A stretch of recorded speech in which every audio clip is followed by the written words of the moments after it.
Hello everyone, and welcome to the Microsoft Security Update Summary, where I will present a short recap of what was released today, February 10th, 2026. My name is Josh Daniel, and I'm a risk manager in the customer service and support organization here at Microsoft. I'm going to start this video with an overview of the release, and then I'll dive into a few of the vulnerabilities. Please note that the details of the vulnerabilities that I am covering in this video may change, and the authoritative location for information will always be the online content in the Security Update Guide. Before I dig into today's release, I like to compare it to the previous 12 months to see how it stands up. There are 58 newly disclosed CVEs in today's release. Of those, 12 fall into the remote code execution impact category. It's about half of what we've been seeing over the past year of just over 25 per month. Next, we'll move into scoring, where Microsoft uses the Common Vulnerability Scoring System, or CVSS. This is a scale between 0 and 10 that allows us to be able to compare and contrast different vulnerabilities on the same scale. This month, the highest scored CVE comes in at 9.8, and that's a little bit above our average that we've been seeing over the past year of just under 9.5. The average CVSS score across the entire release comes in at 7.46, which is just a little bit above our average of 7.34 over the past 13 months. Next, we'll talk about publicly disclosed vulnerabilities, of which there are 3 in today's set. That's about double our average over the past 13 months. These are vulnerabilities that in one way or another, the existence of the vulnerability was made public prior to release. This could be on one end of the spectrum, a security researcher making a social media post that they found a vulnerability but doesn't have the details needed to build exploit code. Or on the other end of the spectrum, it could be a threat actor posting proof of concept and other details that will allow people to build their own exploit code. One way of looking at these vulnerabilities is that these are kind of a theoretical risk, in that the existence of the vulnerability is out there, but we have not seen threat actors being able to use this yet at this point in time, just that the existence of the vulnerability is out there, and that gives threat actors a head start in being able to reverse engineer fixes and things like that to be able to really attack customers.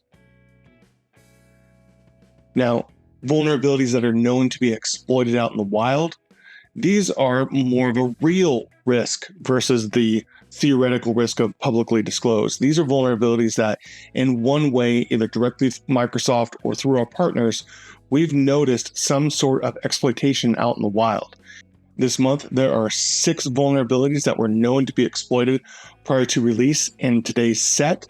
And as we can see, it's about 3 times the number that we see on average over the past 13 months of just over 2 per month.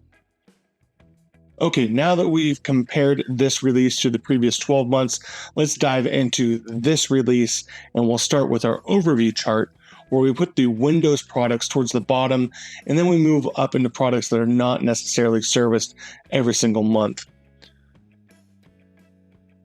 On the Windows products, we've been averaging in the upper 50s to low 60s, depending on the specific operating system. And as we can see here, we're quite a bit lower than that, between 20 and 30 in the Windows products.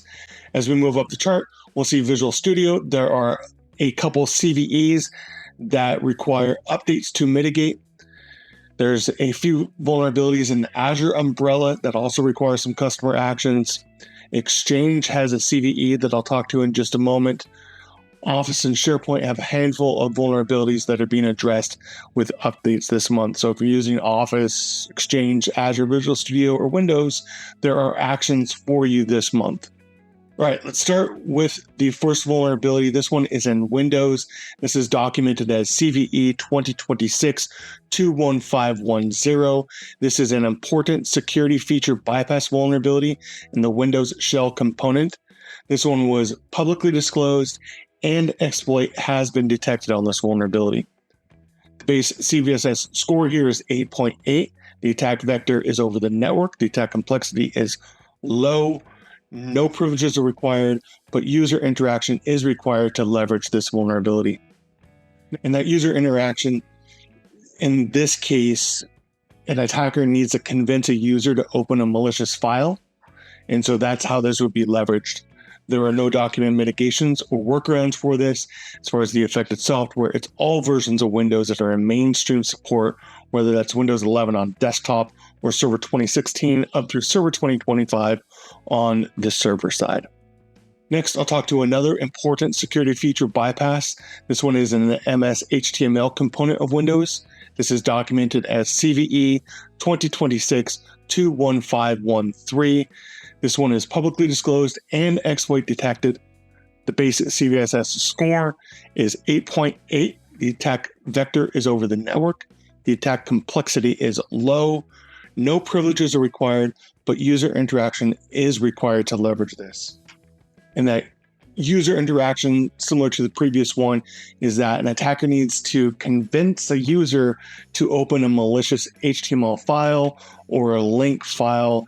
And that can be done in a variety of ways. Attacker just needs to get that link or the HTML file in front of a user and have that user click it, whether they do that through email or IM or text message or however. There are no documented mitigations or workarounds for this vulnerability, and the affected software is all versions of Windows that are in mainstream support, whether that's Server 2016 through 2025 or Windows 11 on the desktop side. And the third vulnerability that I will cover today, this is documented as CVE 2026-21527. This is an important spoofing vulnerability that was privately disclosed to Microsoft with no known exploits out in the wild. The base CVSS score is 6.5. The attack vector is over the network. The attack complexity is low. No privileges are required, and no user interaction is required to leverage this vulnerability. There are no documented mitigations or workarounds for this. And as far as the affected software, Exchange Server Subscription Edition is the only version of Exchange that's in full support. However, I will point out there are a couple other older versions of Exchange that are in the Extended Security Update program, and those have updates as well. So if you're using an older version of Exchange here and you're in the Extended Security Updates program, there is an update for you to address this vulnerability. Okay, that's all I have today. I want to thank everyone for watching this video. Let me talk about some vulnerabilities, and I will talk to you all next month. Thank you.